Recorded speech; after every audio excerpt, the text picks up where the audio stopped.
Well, Liberal members have been thrashing out climate policy in Canberra today as the coalition works towards a position. The party has to have a fight on this, on net zero, because the question is, when are power prices going to come down? And the reality is, nobody knows. And we're stuck on this renewables-only magic carpet ride to reach a target we've been told time and time again that we won't reach. Here was Shadow Energy Minister Dan Tehan today after several members of the coalition met.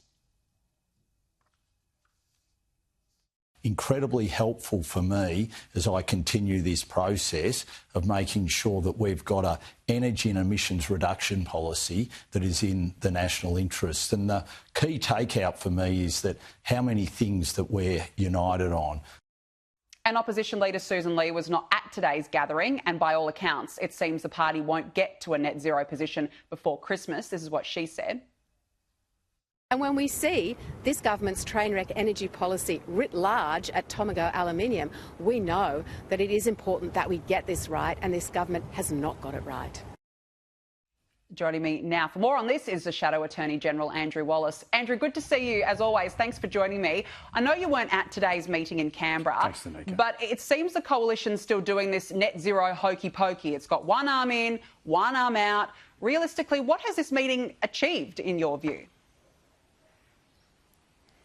Well, Danica, thanks for having me on. This was a pretty standard committee meeting to be looking at our energy issues. Dan Tehan is working assiduously. He's a very, very good man. He's a smart man. I've got a lot of faith in Dan landing this policy in the right place. It was my understanding from talking with colleagues this afternoon, it was a very, very respectful meeting, and there was a significant meeting of the minds amongst my colleagues. I wasn't there, but that was the feedback I got. So that is good. We will keep working on this. I've said to you time and time again, Danica, we need the opportunity to get this policy right, because, you know, when you look at what was announced during the week with Tomago, as Susan said, we've now got a situation where in fact, the largest aluminium smelter in this country is now talking to its employees and saying, we have to relook at our business model here because they can't keep going as they're going because of their energy prices. And when the largest energy producer in this country can't make a fist of it with energy prices that they're paying, how does mum and dad balance their bank budget or the budget at home with their energy prices? The answer is, of course, they can't.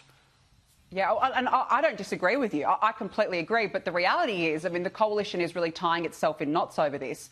Voters deserve a clear contest because power bills are going in the other direction, as you know, as the coalition knows, Andrew. Right. And that is the key issue here. I mean, don't voters get to have that choice? And they absolutely will get that choice. We are not even 6 months into this term. There's another more than 2.5 years to go before the next election, and I can tell you this much, Danica, we will land a policy well and truly before that time. I appreciate that families are doing it tough, businesses are doing it tough, from your local fish and chip shop owner right through to Tomago Aluminium smelter. Australians across this country just are having so much trouble balancing the books because of this government's insane energy policy of putting everything on black, putting everything on our renewable energy. Now, renewable energy has got a part to play, but at the end of the day, it simply cannot provide industry and commerce the sort of full-time energy that it needs at affordable prices. And that's the difference. We used to be one of the most affordable energy producers in the world. Yeah, well, and now it's sending us broken backwards in the process. Look, let's move on. Hamas wants the Australian government to remove its listing as a terror organisation. It's actually filed documents in the federal court arguing the terror listing has breached international law, impeded ceasefire negotiations, exposed its negotiators to assassination and provided legal cover for Israeli attacks. Andrew, I'm baffled by this. Can you actually believe that our court system is being used for this?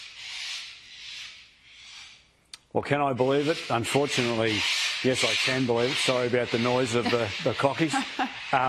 I can absolutely believe it, Danica, sadly. But what I can say to this is a test for Anthony Albanese.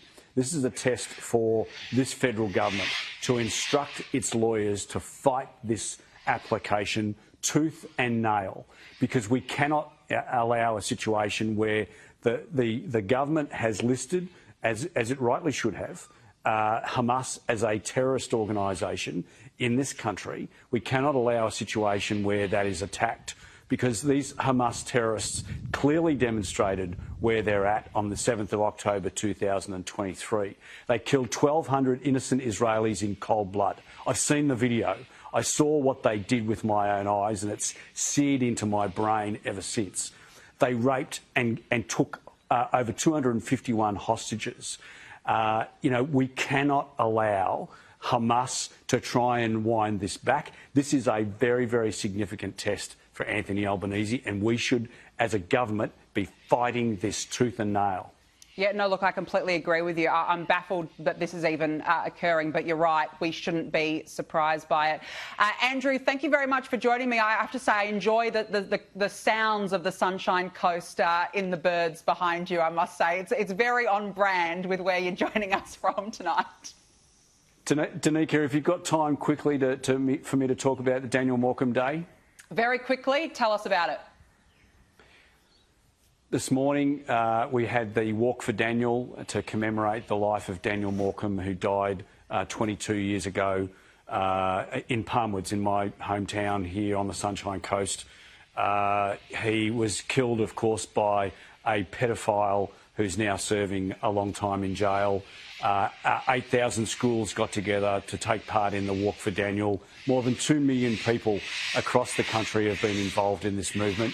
Bruce and Denise Morcombe have dedicated their lives to the dedication of Daniel's legacy.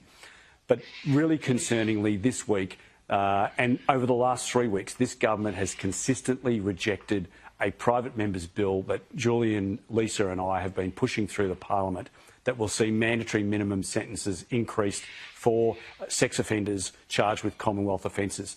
And the government continues to block this at every opportunity. It just beggars belief why they would do that. But we will keep pushing for this, because pedophiles need to ensure that and we as a society need to ensure that the punishment fits the crime, because that's not what's happening right now. No, I agree. I mean, as I said to you last week, I'm shocked that this isn't in law already. So it's a worthwhile cause to keep going after. Andrew Wallace, we've got to leave it there. Nice to see you as always. Thanks very much for joining me on the show. Appreciate it. Authorised by Andrew Wallace, LNP, Boccarina, Queensland.